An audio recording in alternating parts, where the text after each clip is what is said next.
Hi, Year 9. Today we're doing congruent triangles.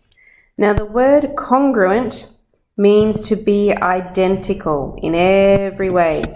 So congruent triangles have exactly the same shape and size. In congruent triangles, the matching or corresponding sides will be the same length, and the matching or corresponding angles will also be the same size. The symbol for congruence is 3 horizontal lines that look like that. Alright, it says consider the following 2 triangles. We have triangle ABC down here and PQR. Now if we look at that, if a side has 1 line on it, it means that they are equal. So this 1 line is called AB in the first triangle.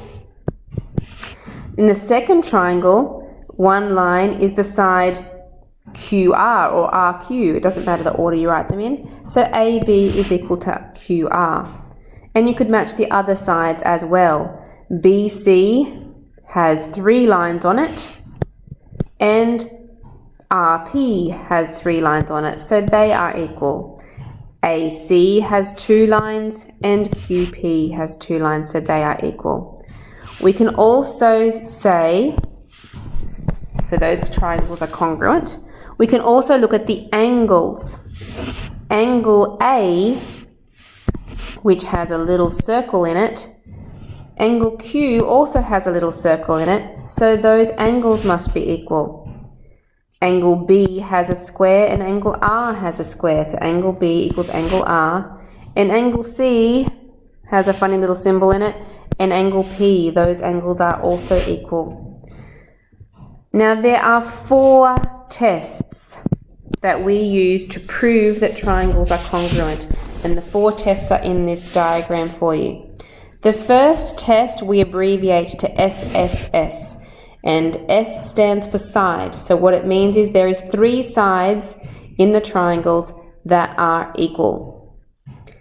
The second test stands for SAS, means 2 sides and the included angle. Now we deliberately put the A between the 2 S's to tell us that the angle has to be between the 2 sides in your triangle. So you can't just have any 2 sides, it has to be side, side, and the angle that joins those 2 sides together for SAS to work. And that has to happen in both triangles.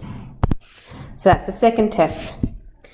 The third test is any 2 angles and a side, like in the diagram here.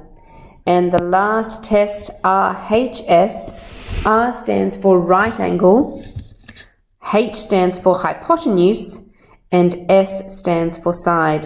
So both triangles have a right angle that's equal, both sides have a hypotenuse, which remember is straight across from the right angle, and one of the other sides is also equal. So notice that there is always 3 things. You can't just have 2 things the same. There must always be 3 things the same in order to be able to show that 2 triangles are congruent. So in our examples on the next page, it says, are the following triangles congruent? If they are, what test would you use to prove that they are congruent? In these first 2 triangles, we have quite a lot of sides there, so let's have a look. We have 5 centimeters and we have 5 centimeters. Okay, so we have 1 pair of sides that are equal. Then I have 6 centimeters and 6 centimeters, so I have a second set of sides, and 8 and 8. So each of those triangles has 3 sides the same. So yes, they are congruent, and the test that would prove that they are congruent would be the SSS, because there is 3 sides the same. Let's have a look at the second pair of triangles. In this one we have 2.3, and this one has a 2.3 as well. That's a side. We have a 4.7 and a 4.7. Okay, that's another side. This time though, we don't have an angle. We've got a side. We have an angle. which is 110 degrees. So we have 2 sides and 1 angle. If we look back here, maybe it's this one, SAS. We just have to make sure that the angle is in between the 2 sides, and it is. So yes, it works. So yes, they will be congruent because of SAS. For C, we have got 6 centimeters and 6 centimeters. There is a little bit of a problem there though. And the problem is that our right angle is we have our 6 centimeters straight across from our right angle in this diagram, but my right angle here, if I go straight across, that should be where my 6 centimeters is for it to be the same. It's in the wrong spot. So it'd be very tempting for us to think that we have an RHS here, a right angle hypotenuse and a side, or maybe even AAS for 2 angles and a side. That would fit better, wouldn't it? But it doesn't work because that side is in the wrong spot. So no, these ones are not congruent. And let's have a look at the last set. We have got 8 centimeters and 8 centimeters. We've got 49 and 49. And we've got a 52 and a 52. So we've got 49 and 52 with the 8 in between for both triangles. So yes, we have 3 things that are matching. And it fits one of our tests, which is angle, angle, side. In question 2, it asks us to find which 2 triangles are congruent and why. So we have 4 triangles here to look at, and only 2 of them are congruent. So we want to try and find the ones that have all the bits in the same places. So for example, a 5 opposite the arc, a 5 opposite the arc, that works.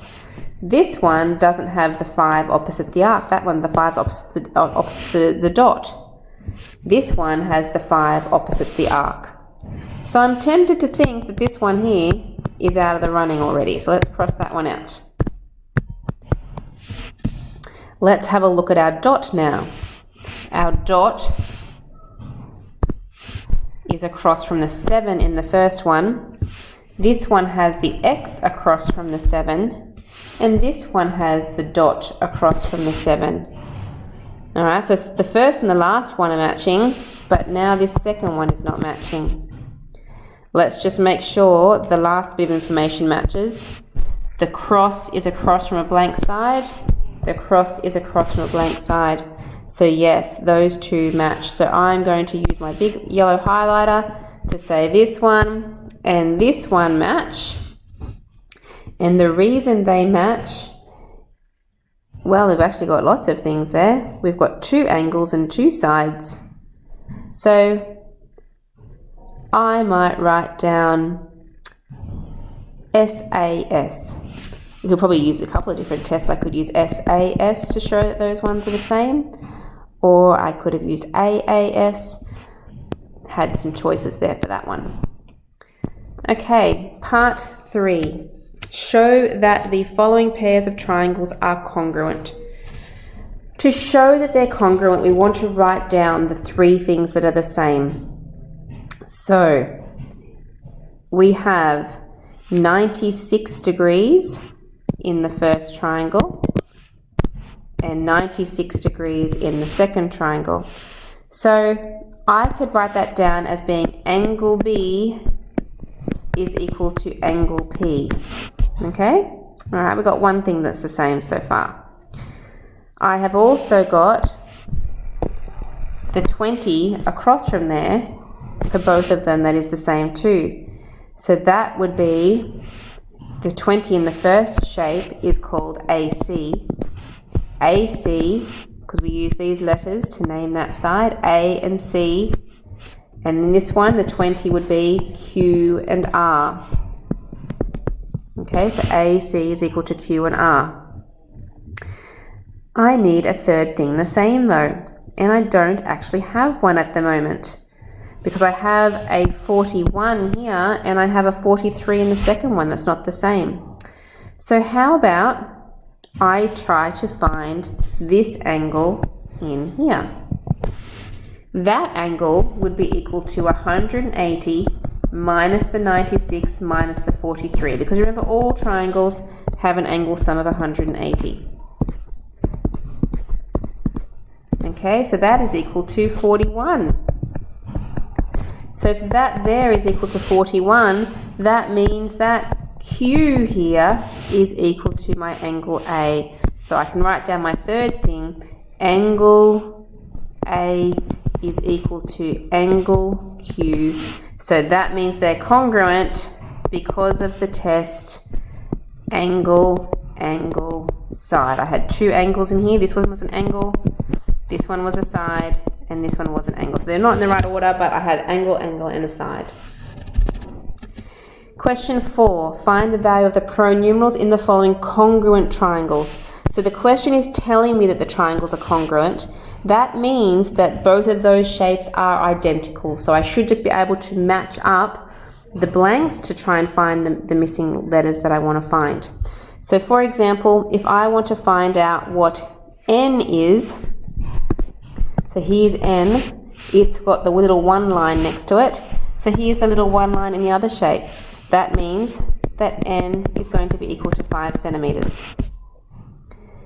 And the M, okay, the M is between the one line and the two line. So the one line and the two line, oh dear, that's this one here. I don't know that one yet. Maybe I'll have to leave that one for a moment. Let's try the other one. What about angle A? Angle A is between the 1 and the 3.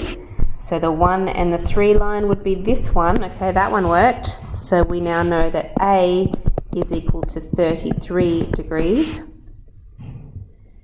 Now I do have this other side, this other angle in here, this 28 degrees between the 2 and the 3 line. So the 2 and the 3 line means that that one there would be 28 degrees as well. That means I could then use angle sum of my triangle to find M. So M would be equal to 180 minus the 33 minus the 28. Now I'm not asked to give reasons for this one, I was just asked to find them.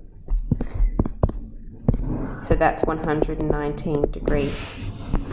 Okay, so that's our lesson on congruence. Time for you to practice a few questions for yourself.